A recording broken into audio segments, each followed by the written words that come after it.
Tony Daunt is the executive director of the Michigan Freedom Fund, and he is on our AT&T line right this very moment with some Freedom Fund honors. Good morning, sir.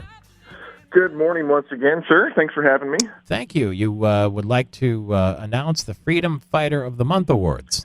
Yeah, absolutely. So we started this award. This is the first time that we have awarded it, and thought it would be a good thing to recognize people, whether they be lawmakers or people from the grassroots or what have you, and thank them for the work they do on behalf of taxpayers and voters and citizens, and protecting the things that we hold dear here at the Freedom Fund. And so for our first award for the month of October, it's Speaker Lee Chatfield and Senate Majority Leader Mike Shirkey. And we're recognizing them for the work that they've done over the last month, really quite honestly, over the last year, 10 months or so, related to getting the budget done on time and for doing it without raising taxes, without caving to the governor's cynical demands for that tax cut and some of the vetoes that she made. And we just want to thank them for the work that they're doing and ask them to keep it up. So it's like Whitaker and Trammell, if you will. They go in together, huh? That's right. And, when you've got a team, it's always better when the team sticks together and, works against a common opponent. And I think that's what they've done. Obviously there are things where the Republicans and Democrats can work together here in Lansing. And quite honestly, I think the main thing that we're thanking them for, and that's holding firm against this ridiculous 45 cents per gallon gas tax, is that's something that Republicans and Democrats do oppose. We're looking at 80% of the state, at least, that opposes that, and not sure why the governor keeps pushing for it, but we appreciate the work that the Speaker and the Senate Majority Leader and their entire teams, the legislative caucuses on both sides of the Capitol have done. And we appreciate that, and we'll continue to support them when they get things right. How do you think that idea made its way as far as it did? If 80% of the people in the state, as you say by polling, didn't like the idea of 45 cents per gallon, if the governor was sitting with 10 people in the room and said, "How about this?" then 8 of them would have looked at their shoes, right?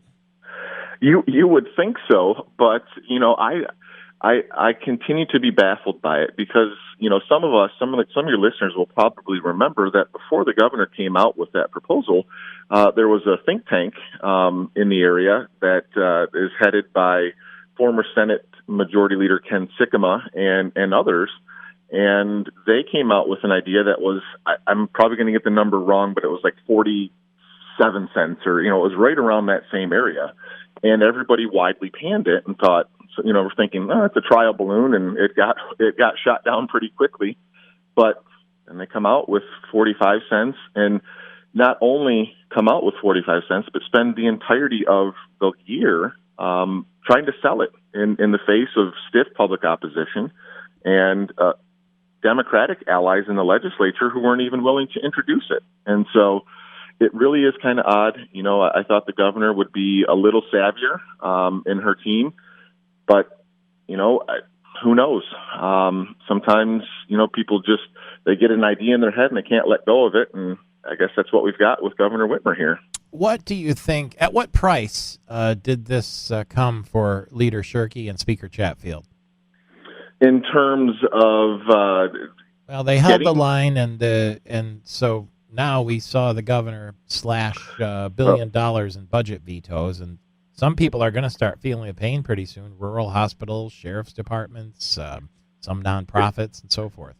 That's right, and I think as I mentioned just a short while ago, I think it's really cynical, and it's unfortunate that the governor has been targeting those things with those cuts, because she stated this, that she thinks it's groups that will feel the pain, that will go to the legislature.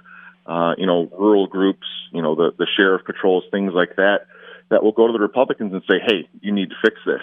But they've done a great job of saying, look, we funded the budget.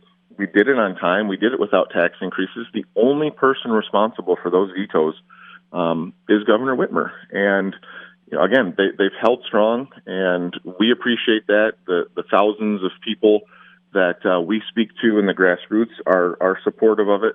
And to this day, when we put things out related to that gas tax on our social media, it's the thing that's most engaged, and it's that opposition isn't going away.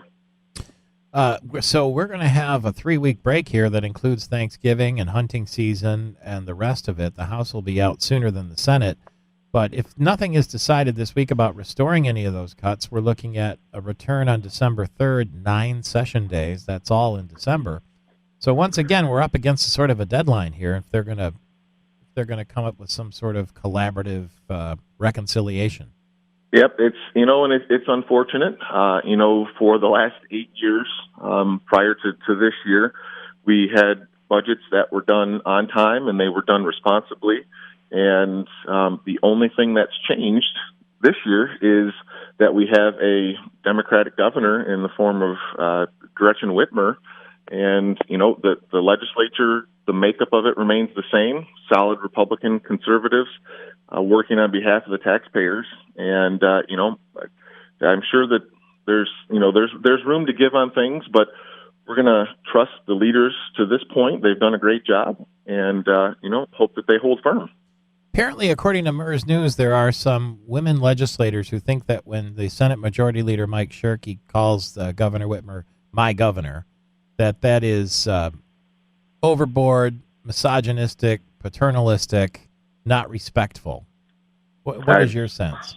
That's ludicrous. I mean, you're damned if you do and you're damned if you don't in some instances. And when you show respect and say that this is my governor, this is our governor, somehow that's paternalistic. I don't get it. That's anybody who's paid attention to Mike Shirkey over the years knows that that's how he is. He shows deference to people who deserve it, and that's what he's doing there. And it harkens back to the idiocy of the binders full of women and how that was supposedly so crass of Mitt Romney to have a binder full of qualified women to hire. It's just trying to make a mountain out of a molehill, and the molehill even isn't that tall to begin with. So I think it's silliness. Here's what the Senate Majority Leader told us right after he became leader. Words matter, Michael. Yeah. But most people would say, wait a minute, you're a governor, you're a Republican, she's a Democrat. Voters are always right.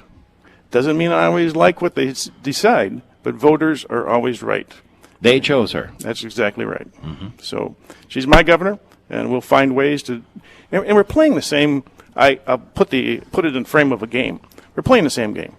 We have the same objectives in general, and that is to do the best we can to make Michigan an attractive place for families and for investment and for jobs and for prosperity and for hope.